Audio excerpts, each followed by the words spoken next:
तर या सुनावणी दरम्यान मुंबई हायकोर्टामध्ये काय युक्तिवाद झालेला आहे पाहूयात ग्राफिक्सच्या माध्यमातून।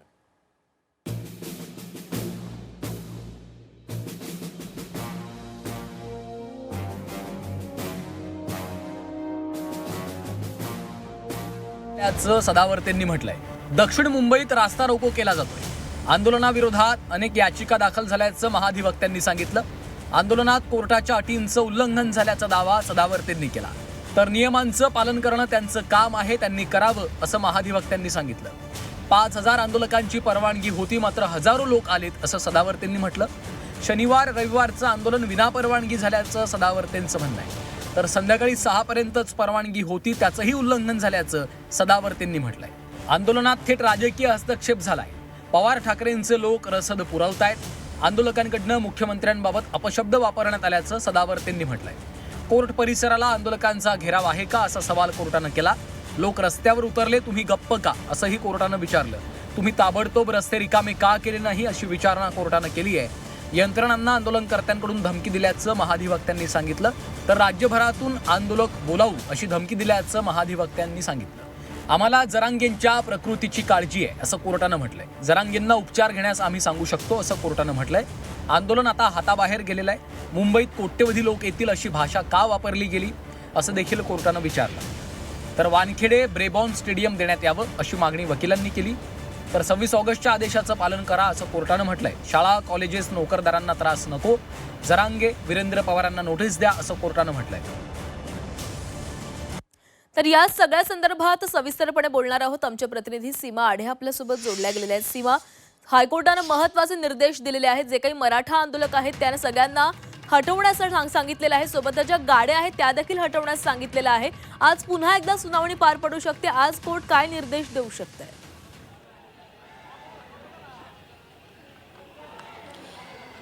नक्कीच खरं तर मोठ्या संख्येनं मराठा आंदोलक आणि मोठ्या संख्येनं वाहनंही मुंबईमध्ये दाखल झाल्यामुळे मुंबईचा जो स्पीड आहे तो कमी झाल्याचं आपल्याला पाहायला मिळालं। आताही माझ्या मागे बघितलं तर मोठ्या संख्येनं जे ट्रक आहेत, चारचाकी वाहनं आहेत, टेम्पो आहे ते आपल्याला रस्त्यावरती पार्क केल्याचं पाहायला मिळतं। आणि यावरूनच काल उच्च न्यायालयाने नाराजी व्यक्त केलेली होती आणि यामुळे सामान्य मुंबईकरांना, सामान्य नागरिकांना नाहक त्रास जो आहे तो कुठेतरी सहन करावा लागतो आणि यावरूनच कोर्टाने आपली नाराजी व्यक्त केलेली होती।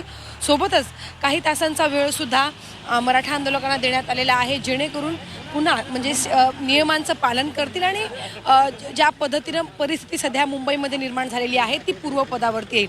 आज 3 वाजता उच्च न्यायालयामध्ये पुन्हा एकदा याच संदर्भात सुनावणी पार पडणार आहे आणि आज कोर्ट खरं तर आपला निकाल देणार आहे आणि ज्या ज्या नियमांचं उल्लंघन झालं त्या संदर्भात कोर्ट नक्की काय टिप्पणी करणार हे पाहणं महत्त्वाचं असणार आहे। मात्र काल सुनावणी पार पडल्यानंतर कोर्टाने नाराजी व्यक्त केल्यानंतर सुद्धा अजूनही आपल्याला CSMT स्थानकाच्या बाहेरची ही दृश्य सध्या आपण पाहतोय।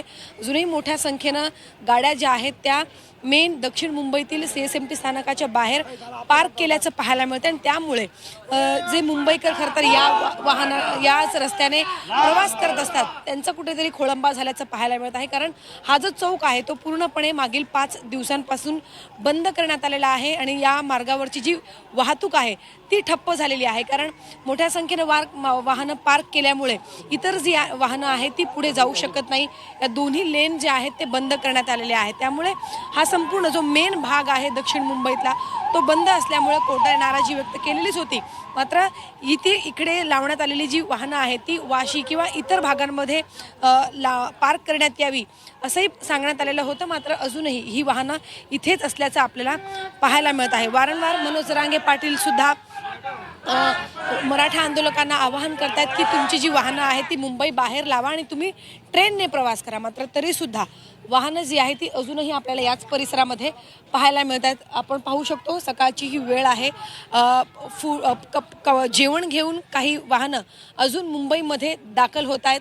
काही आंदोलकांशी काही वेळापूर्वी आम्ही बातचीत केली तर त्यांना विचारण्यात आलं की जी वाहनं आहेत ती काढली जात आहेत का इथून, तर त्यांचं असं म्हणणं आहे की इकडची वाहनं काढली जात नाही तर नवीन वाहनं खरं तर याच परिसरामध्ये दाखल होत आहेत। आमच्यासाठी जेवण ज्यांनी साहित्य, पाण्याच्या बॉटल्या ज्या पाठवलेल्या आहेत त्या आता नवीन नवीन गाड्या दाखल होतात असं त्यांचं म्हणणं आहे. त्यामुळे वाहनांची संख्या कमी होत नाही तर उलट ती वाढत चाललेली आहे. आता आज कोर्टामध्ये सुनावणी पार पडल्यानंतर कोर्ट नक्की काय टिप्पणी करणार या संदर्भात आणि त्यानंतर वाहनांची संख्या कमी होणार का किंवा ज्या अटी शर्ती घातलेल्या आहेत त्या अटी शर्तींचं पालन होणार का हे पाहणं महत्त्वाचं असेल. नक्कीच सीमा, धन्यवाद तुम्ही दिलेल्या सविस्तर माहितीसाठी.